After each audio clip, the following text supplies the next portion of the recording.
السلام علیکم ورحمۃ اللہ وبرکاتہ۔ حدیث نمبر 121۔ نبی اکرم صلی اللہ علیہ وسلم نے ان سے حجۃ الوداع میں فرمایا کہ لوگوں کو بالکل خاموش کر دو تاکہ وہ خوب سن لے۔ پھر فرمایا، لوگوں میرے بعد پھر کافر مت بن جانا کہ ایک دوسرے کی گردن مارنے لگو۔ حدیث نمبر 122۔ رسول صلی اللہ علیہ وسلم نے فرمایا کہ ایک روز موسیٰ علیہ السلام نے کھڑے ہو کر بنی اسرائیل میں خطبہ دیا تو آپ سے پوچھا گیا کہ لوگوں میں سب سے زیادہ صاحب علم کون ہے؟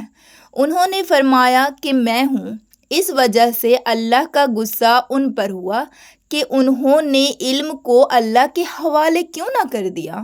تب اللہ نے ان کے طرف وحی بھیجی کہ میرے بندوں میں سے ایک بندہ دریاؤں کے سنگم پر ہے جہاں فارس اور روم کے سمندر ملتے ہیں، وہ تجھ سے زیادہ علم ہے۔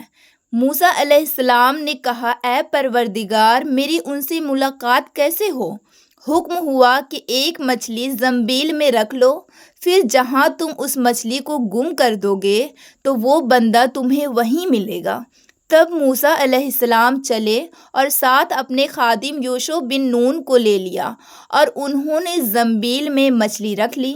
جب ایک پتھر کے پاس پہنچے، دونوں اپنے سر اس پر رکھ کر سو گئے اور مچھلی زنبیل سے نکل کر دریا میں اپنی راہ بناتی چلی گئی۔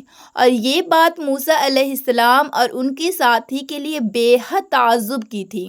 پھر دونوں باقی رات اور دن میں جتنا وقت باقی تھا چلتے رہے۔ جب صبح ہوئی، موسیٰ علیہ السلام نے خادم سے کہا، ہمارا ناشتہ لاؤ، اس سفر میں ہم نے کافی تکلیف اٹھائی ہے۔ اور موسیٰ علیہ السلام بالکل نہیں تھکے تھے، مگر جب اس جگہ سے آگے نکل گئے جہاں تک انہیں جانے کا حکم ملا تھا، تب ان کے خادم نے کہا، کیا آپ نے دیکھا تھا کہ جب ہم شخرا کے پاس ٹھہرے تو مچھلی کا ذکر بھول گئے؟ بقول بات صخرہ کے نیچے آب حیات تھا، وہ اس مچھلی پر پڑا اور وہ زندہ ہو کر با قدرت دریا میں چل دی۔ یہ سن کر موسیٰ علیہ السلام بولے کہ یہی وہ جگہ ہے جس کی ہمیں تلاش تھی، تو وہ پچھلے پاؤں واپس ہو گئے۔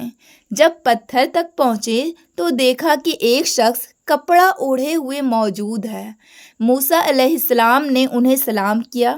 خضر علیہ السلام نے کہا کہ تمہارے سرزمین میں سلام کہاں؟ پھر موسیٰ علیہ السلام نے کہا کہ میں موسیٰ علیہ السلام ہوں۔ خضر بولے کہ بنی اسرائیل کے موسیٰ؟ انہوں نے جواب دیا کہ ہاں۔ پھر کہا، کیا میں آپ کے ساتھ چل سکتا ہوں تاکہ آپ مجھے ہدایت کی وہ باتیں بتلائیں جو اللہ نے خاص آپ ہی کو سکھلائی ہے؟ خضر علیہ السلام بولے کہ تم میرے ساتھ صبر نہیں کر سکو گے۔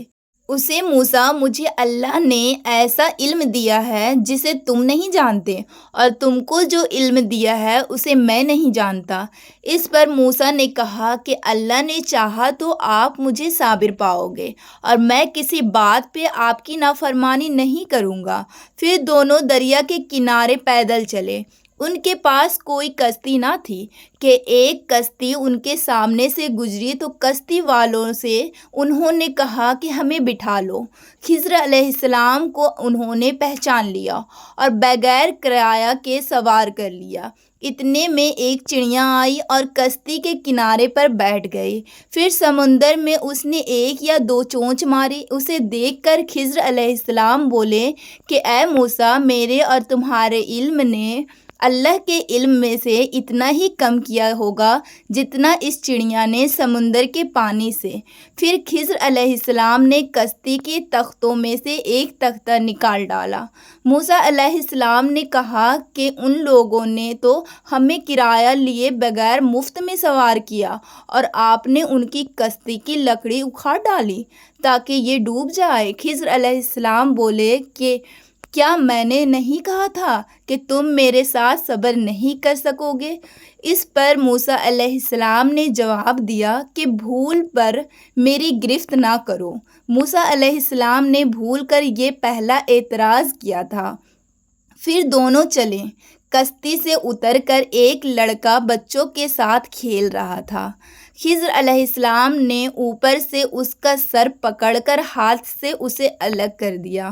موسیٰ علیہ السلام بول پڑے کہ آپ نے ایک بے گناہ بچے کو بغیر کسی جانی حق کے مار ڈالا، غضب ہو گیا۔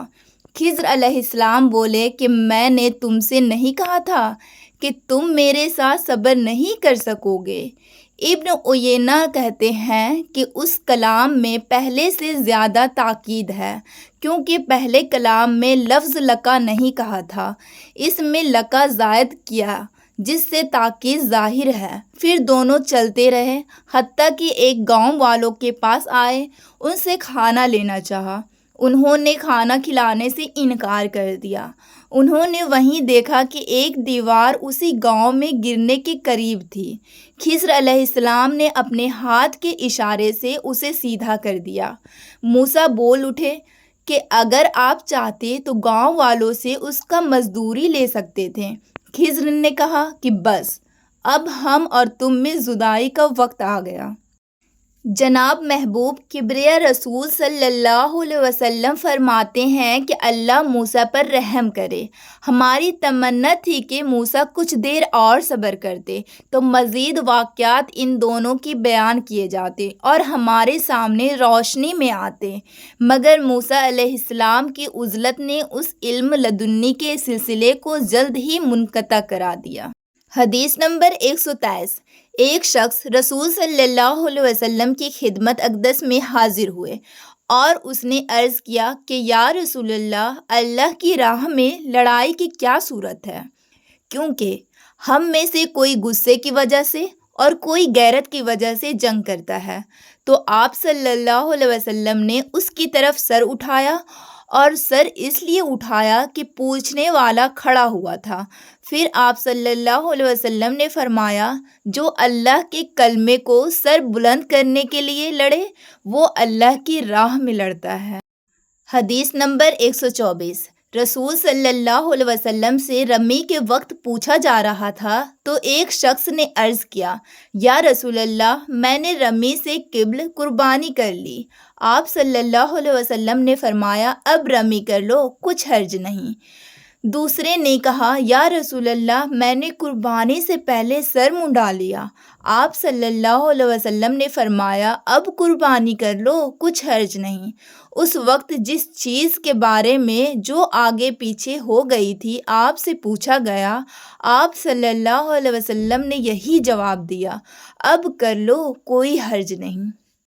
حدیث نمبر 125۔ حضرت عبداللہ بن مسعود رضی اللہ تعالیٰ عنہ کہتے ہیں کہ ایک مرتبہ میں رسول صلی اللہ علیہ وسلم کے ساتھ مدینے کے کھنڈرات میں چل رہا تھا اور آپ کھجور کی چھڑی پر سہارا دے کر چل رہے تھے تو کچھ یہودیوں کا ادھر سے گزر ہوا۔ ان میں سے ایک نے دوسرے سے کہا کہ آپ سے روح کے بارے میں کچھ پوچھو۔ ان میں سے کسی نے کہا، مت پوچھو، ایسا نہ ہو کہ وہ کوئی ایسا بات کہہ دے جو تمہیں ناگوار ہو۔ مگر ان میں سے بعض نے کہا کہ ہم ضرور پوچھیں گے۔ پھر ایک شخص نے کھڑے ہو کر کہا، اے ابو القاسم، روح کیا چیز ہے؟ آپ صلی اللہ علیہ وسلم نے خاموشی اختیار فرمائی۔ میں نے دل میں کہا کہ آپ پر وحی آ رہی ہے، اس لیے میں کھڑا ہو گیا۔ جب آپ صلی اللہ علیہ وسلم سے وہ خیفیت دور ہو گئی تو آپ صلی اللہ علیہ وسلم نے قرآن کی یہ آیت جو اس وقت نازل ہوئی تھی تلاوت فرمائی، اے نبی، تم سے یہ لوگ روح کے بارے میں پوچھ رہے ہیں، کہہ دو کہ روح میرے رب کے حکم سے ہے اور تمہیں علم کا بہت تھوڑا حصہ دیا گیا ہے، اس لیے تم روح کی حقیقت نہیں سمجھ سکتے۔